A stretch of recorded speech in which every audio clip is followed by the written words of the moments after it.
नमस्कार दोस्तों, स्वागत है आप सभी का न्यू लाइब्रेरी वर्ल्ड में। आज से हम हिस्ट्री सीरीज़ की भी शुरुआत करने जा रहे हैं। ठीक है, तो जैसे कि आप सभी को पता है कि हिस्ट्री 3 पार्ट्स में डिवाइड है, एंशिएंट हिस्ट्री, मिडिवल हिस्ट्री और मॉडर्न हिस्ट्री। ठीक है, शुरुआत तो हमें एंशिएंट हिस्ट्री से करनी चाहिए थी, लेकिन मैं मिडिवल हिस्ट्री से शुरुआत करूँगी। बाकी की जो है हम जल्दी उसको भी कवर अप कर लेंगे।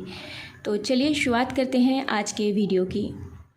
तो फ्रेंड्स, मिडिवल हिस्ट्री में हम बात करेंगे, जो शुरुआत हम कर रहे हैं वो कर रहे हैं हम अर्ली मिडिवल हिस्ट्री से। ठीक है, तो सबसे पहले हम बात करेंगे कि भारत पर पहला मुस्लिम आक्रमण कब हुआ था। ठीक है, और भारत पर कितने मुस्लिम आक्रमण हुए। ठीक है, मतलब किस किस ने किए हैं। तो देखिए, सबसे पहले भारत पर जो मुस्लिम आक्रमण है वो तो सबसे पहले किया था अरब आक्रमण जो हुआ था। ठीक है, सबसे पहले अरबों ने किया था आक्रमण। उसके बाद तुर्क आक्रमण हुआ था। ठीक है, तो तुर्क आक्रमण में भी सबसे पहले महमूद गजनवी ने किया था, उसके बाद किया था मोहम्मद गौरी ने। तो हम इनको बहुत ब्रीफली पढ़ेंगे। तो सबसे पहले हम शुरुआत करते हैं कि भारत पर पहला मुस्लिम आक्रमण, ठीक है, यानी कि भारत पर पहला अरब आक्रमण किसने किया था। तो फ्रेंड्स, आपको बता दूं, भारत पर जो पहला अरब आक्रमण था, सफल अरब आक्रमण की बात करें तो वो किया था मोहम्मद बिन कासिम ने। एक 17 वर्षीय युवक ने, ठीक है, भारत पर पहला मुस्लिम आक्रमण किया था। ठीक है, जब मोहम्मद बिन कासिम ने भारत पर आक्रमण किया था तो उस समय खलीफा कौन थे, तो उस समय खलीफा थे वाहिद। ठीक है, और मोहम्मद बिन कासिम ने इराक के प्रांतपति हजाज, ठीक है, हजाज के संरक्षण में भारत पर आक्रमण किया था। आगे भी देख लेते हैं। तो भारत पर प्रथम मुस्लिम हमला जो है वो कहा जाता है कि 636 ईस्वी में जो खलीफा थे उस टाइम पे उमर, जिनका समय था 634 से लेके 644 तक, उस समय हुआ था।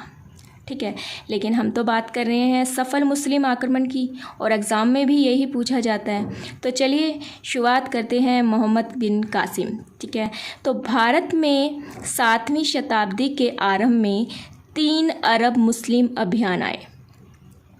पहला आया था उबैदुल्ला के समय में। ठीक है, उबैदुल्ला ने 711 ईस्वी में सिंध पर आक्रमण किया था। ठीक है, कहाँ किया था, सिंध पर। किसने किया था, उबैदुल्ला ने। कब किया था, 711 में। लेकिन ये असफल अभियान था, वो हार गया था। ठीक है, उसके बाद दूसरा जो अभियान आया था वो आया था बुदेल के समय में। ठीक है, बुदेल ने जो किया था हमला वो भी असफल अभियान था। ठीक है, अब उसके बाद जो है सबसे पहला सफल मुस्लिम आक्रमण जो पूछा जाता है। ठीक है, तो सबसे पहला सफल मुस्लिम आक्रमण जो है वो हुआ था मोहम्मद बिन कासिम के समय में। अब मोहम्मद बिन कासिम का पूरा नाम क्या है, तो मोहम्मद बिन कासिम का पूरा नाम है अलाउद्दीन मोहम्मद बिन कासिम। ठीक है, अलाउद्दीन मोहम्मद बिन कासिम ने विशाल एवं शक्तिशाली सेना के साथ 712 ईस्वी में सिंध पर आक्रमण किया। ठीक है, मतलब मोहम्मद बिन कासिम ने भारत पर पहला सफल जो मुस्लिम आक्रमण है कब किया था, 712 ईस्वी में। ठीक है, कहाँ किया था, सिंध पर किया था। ठीक है, और इसे राजौर या ब्रह्मवाद का युद्ध भी कहते हैं। ठीक है, क्या कहते हैं, राजौर या ब्राह्मणवाद का युद्ध भी कहते हैं। इस युद्ध में, ठीक है, जो सिंध के राजा थे उस टाइम कौन थे, राजा दाहिर। ठीक है, कौन थे, राजा दाहिर थे। ठीक है, सिंध के शासक। ठीक है, और इस युद्ध में राजा दाहिर की हार हुई थी और वो मारे गए थे। ठीक है फ्रेंड्स, इतना आपको क्लियर हुआ। मैं आपको फिर बता दूं, सबसे पहला सफल मुस्लिम आक्रमण जो है वो किया था अलाउद्दीन मोहम्मद बिन कासिम ने। ठीक है, कब किया था, तो 712 ईस्वी में किया था। ठीक है, कहाँ किया था, सिंध में किया था। ठीक है, सिंध का शासक कौन था, तो राजा दाहिर जो थे वो कौन थे, सिंध के शासक थे। ठीक है, और इसे क्या कहा जाता है, इस युद्ध को राजौर या ब्राह्मणवाद का युद्ध भी कहा जाता है। ठीक है, इतना क्लियर हुआ। क्वेश्चंस बहुत आते हैं कि भारत पर पहला मुस्लिम सफल आक्रमण किसने किया था, तो किसने किया था, मोहम्मद बिन कासिम। ठीक है, मोहम्मद बिन कासिम का पूरा नाम क्या है, अलाउद्दीन मोहम्मद बिन कासिम। ठीक है, कब किया था आक्रमण मोहम्मद बिन कासिम ने, 712 ईस्वी में किया था। कहाँ किया था, सिंध पर किया था। ठीक है, सिंध के शासक कौन थे, राजा कौन थे, तो राजा दाहिर थे, वो सिंध के शासक थे। ठीक है, जो इस युद्ध में हार गए थे। ठीक है, इस युद्ध को क्या कहा जाता है, इसे राजौर या ब्राह्मणवाद का युद्ध भी कहा जाता है। उम्मीद है दोस्तों अभी तक मैंने आपको जितना बताया है वो आपको समझ आ गया होगा। आगे देखिए, इसमें क्या हुआ था, राजा दाहिर की मृत्यु के बाद जो राजा दाहिर का बेटा था जय सिंह, ठीक है, वो अपनी माँ को राजौर दुर्ग में छोड़कर भाग गया था। ठीक है, कहाँ भाग गया था, ब्राह्मणाबाद। कहाँ भाग गया था, ब्राह्मणाबाद। ठीक है, और जैसा कि आपने पद्मावती मूवी देखी होगी, ठीक है, उसमें रानी पद्मावती जौहर प्रथा का प्रयोग करती है, जिसमें हस्बैंड की डेथ के बाद जो रानी होती है वो खुद को अग्नि में, ठीक है, अग्निकुंड में झोंक देती है। तो जो सबसे पहला जौहर प्रथा का प्रमाण मिलता है वो किसका मिलता है, वो मिलता है राजा दाहिर की पत्नी। ठीक है, राजा दाहिर की जो पहली पत्नी थी उन्होंने स्वयं को अग्निकुंड में झोंक दिया था।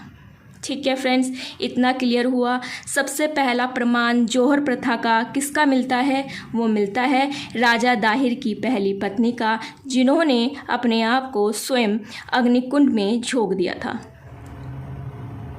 ठीक है, इस युद्ध के बाद क्या हुआ, उसका राजौर दुर्ग पे हमला हो गया, लेकिन जो उसका बेटा था जय सिंह, ठीक है, वो तो ब्राह्मणाबाद के दुर्ग पे भाग गया।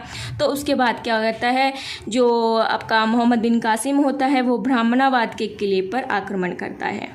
ठीक है, फिर उसके बाद क्या होता है, इस युद्ध में जय सिंह भी हार जाता है। ठीक है, जय सिंह हार जाता है और आगे जाके वो मुस्लिम धर्म को अपना लेता है।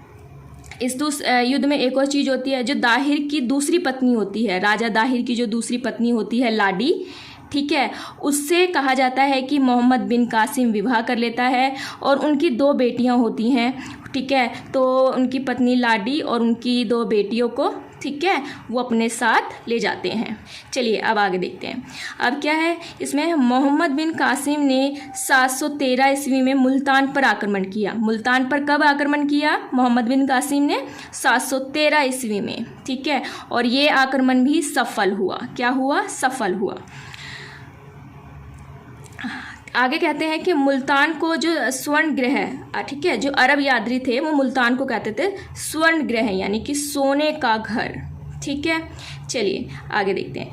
अब देखिए, जो मोहम्मद बिन कासिम आए थे, सबसे पहला जो मुस्लिम आक्रमण था, ठीक है, सफल मुस्लिम आक्रमण कहेंगे या अरब आक्रमण कहेंगे, वो किसने किया था, मोहम्मद बिन कासिम ने किया था। ठीक है, और सब प्रथम ही जजिया कर के बारे में हमने बहुत सुना है, आपने भी सुना होगा। जजिया कर जो होता है वो गैर मुस्लिम कर होता है। ठीक है, क्या होता है, गैर मुस्लिम कर होता है, और इसको सब प्रथम किसने लागू किया था, तो मोहम्मद बिन कासिम ने लागू किया था। ठीक है, लेकिन उसने 5 लोगों को ये कर से छूट दी थी, मतलब ये 5 लोगों को ये कर नहीं देना था। तो वो 5 लोग कौन कौन से थे, सबसे पहले थे ब्राह्मणों को इसमें छूट दी गई थी, बुजुर्गों को इसमें छूट दी गई थी, महिलाओं को इसमें छूट दी गई थी, बच्चों को इसमें छूट दी गई थी, और दिव्यांगों को इसमें छूट दी गई थी। तो इतना जितना अभी तक मैंने आपको बताया है मैं आपको फिर रिपीट कर दूं। सबसे पहला सफल मुस्लिम आक्रमण किसने किया था, अलाउद्दीन मोहम्मद बिन कासिम ने। कब किया था, 712 ईस्वी में। किस पर किया था, सिंध पर किया था। सिंध के राजा कौन थे, राजा दाहिर थे। ठीक है, जो इस युद्ध में हार गए थे, ठीक है, और मारे गए थे। इस युद्ध को और क्या कहा जाता है, इस युद्ध को राजौर का युद्ध या ब्राह्मणाबाद का युद्ध भी कहा जाता है। ठीक है, उसके बाद क्या हुआ था, राजा दाहिर का जो बेटा था जय सिंह, वो अपनी माँ को राजौर दुर्ग पर छोड़कर भाग गया था। कहाँ भाग गया था, ब्राह्मणाबाद भाग गया था। ठीक है, और जो राजा दाहिर की पत्नी थी उन्होंने स्वयं को अग्निकुंड में झोंक दिया था, जिसे कहते हैं पहला जौहर प्रथा। ठीक है, रानी पद्मावती वाली मूवी आपने देखी होगी ना, उसमें वो जौहर प्रथा का मतलब जौहर करती हैं वो, ठीक है, उस मूवी में। तो सबसे पहला जो जौहर प्रथा का प्रमाण मिलता है वो इसी का मिलता है कि राजा दाहिर की पत्नी ने जौहर प्रथा को अपनाया था, ठीक है। उसके बाद क्या हुआ था, मोहम्मद बिन कासिम ने ब्राह्मणवाद पर आक्रमण किया था, जहाँ पे राजा जयसिंह हार गया था, ठीक है, और उन्होंने मुस्लिम धर्म को अपना लिया था, ऐसे प्रमाण मिलते हैं। इसमें क्या हुआ था, दाहिर की जो दूसरी पत्नी थी लाडी, ठीक है, लाडी से किसने विवाह कर लिया था, आपका ये मोहम्मद बिन कासिम ने विवाह कर लिया था, और उनकी पत्नी और उनकी 2 बेटी जो थी राजा दाहिर की, ठीक है, उनको वो अपने साथ ले गया था। इतना क्लियर हुआ। फिर मैंने आपको बताया था मोहम्मद बिन कासिम ने 713 ईस्वी में मुल्तान पर आक्रमण किया, ठीक है, और ये आक्रमण भी सफल हुआ था, ठीक है। अरब यात्रियों ने मुल्तान को स्वर्ण गृह कहा है, स्वर्ण गृह, ठीक है, यानी कि सोने का घर, सोने का घर। अब क्या हुआ, सर्वप्रथम जजिया कर, ठीक है, यानी कि गैर मुस्लिम कर किसने लगाया था, तो वो किसने लगाया था, आपका इलाहुद्दीन मोहम्मद बिन कासिम ने, ठीक है। और 5 लोगों को इसमें कर से छूट दी गई थी, मतलब उन लोगों को कर नहीं देना था। वो कौन कौन से थे, ब्राह्मण, बुजुर्ग, तीसरा महिलाएं, चौथा बच्चे और 5वां दिव्यांग। तो उम्मीद है दोस्तों अभी तक मैंने आपको जितना यहाँ बताया है वो आपको क्लियर हो गया होगा। तो चलिए अब इससे मैं जुड़े मैं और भी क्वेश्चन आपको आगे करवाती हूँ। देखिए दोस्तों, अब हम बात करते हैं आगे। तो अरबों ने सिंध में दिरहम नामक सिक्के प्रचलित किए थे। कौन से सिक्के प्रचलित किए थे अरबों ने सिंध में, दिरहम, ठीक है। उसके बाद क्या थी, जो पंचतंत्र थी, पंचतंत्र का अरबी में अनुवाद किया गया, ठीक है, और इसे क्या कहा गया, कलीला वादिमना नाम से जानी गई, और इसे दिमना भी कहा गया। क्या कहा गया, दिमना, ठीक है। इसके बाद क्या था, अरब विद्वान भारत से बगदाद 2 प्रसिद्ध पुस्तक ले गए, ठीक है, मतलब जो अरब के जो विद्वान थे वो भारत से 2 पुस्तकें ले गए, ठीक है, बगदाद। कौन सी पुस्तकें ले गए, एक ब्रह्म सिद्धांत और एक खंडखाद। कौन सी, ब्रह्म सिद्धांत और खंडखाद ले गए, ठीक है। इन दोनों पुस्तकों को ब्रह्मगुप्त ने लिखा था। किसने लिखा था, ब्रह्म सिद्धांत और खंडखाद को ब्रह्मगुप्त ने लिखा था। भारतीय विद्वानों की सहायता से अलफजारी ने इन दोनों पुस्तकों को अरबी में अनुवाद किया था, ठीक है। किस में अनुवाद किया था, अरबी में। कौन सी 2 पुस्तकों को, ब्रह्म सिद्धांत और खंडखाद, ठीक है फ्रेंड्स, इतना क्लियर हुआ। चलिए अब आगे देखते हैं। अरबों ने सिंध में, ठीक है, अरबों ने सिंध में ऊंट पालन और खजूर की खेती से परिचित कराया, ठीक है। क्या कराया, ऊंट पालन और खजूर की खेती से परिचित कराया। अब आगे देखिए, जो मैंने अभी आपको 2 पुस्तकें बताई थी, ब्रह्म सिद्धांत और खंडखात, ठीक है, उसी से रिलेटेड है। खंडखात का अरबी अनुवाद जो है वो खलीफा अल मंसूर के समय में हुआ था। अरबों ने गणित, चिकित्सा, दर्शन, नक्षत्र विज्ञान आदि को भारतीयों से ग्रहण किया, ठीक है, ठीक है। कहाँ से किया, भारतीयों से ग्रहण किया। आगे देखिए, भारतीय अंक 0 को अरब ने क्या नाम दिया, ठीक है, ये देखिए इंपॉर्टेंट क्वेश्चन है। भारतीय अंक 0 को 0 को अरबों ने क्या नाम दिया, क्या नाम दिया, हिंसा। क्या नाम दिया, हिंसा, ठीक है। तो देखिए, जो मैं यहाँ आपको बता रही थी कि अरबों के भारत आक्रमण के विषय में जो जानकारी है वो 2 पुस्तकों से मिलती हैं।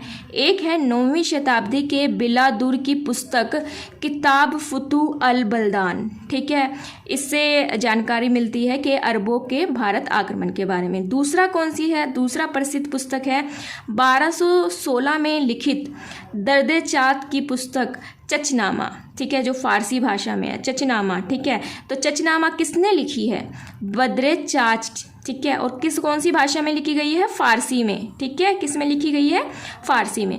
इन 2 पुस्तकों से यह प्रमाण मिलता है कि अरबों ने भारत पर आक्रमण किया था, ठीक है दोस्तों। उम्मीद करती हूँ अरब आक्रमण के बारे में मैंने आपको जितना बताया है वो सब चीज़ें आपको क्लियर हो गई होंगी। आक्रमण का मुख्य उद्देश्य क्या था, अरबों का भारत पर आक्रमण का मुख्य उद्देश्य क्या था, तो क्या था, सबसे पहला तो इस्लाम धर्म का प्रचार, ठीक है, इस्लाम धर्म का प्रचार प्रसार था, ठीक है। दूसरा धन प्राप्त करना, ठीक है, क्योंकि भाई भारत एक समृद्ध देश था, ठीक है, सोने की चिड़िया कहा जाता था भाई भारत को, ठीक है। तो वो सबसे बड़ा कारण क्या था, धन प्राप्त करना, ठीक है। और तीसरा, मुस्लिम राज्य का विस्तार करना।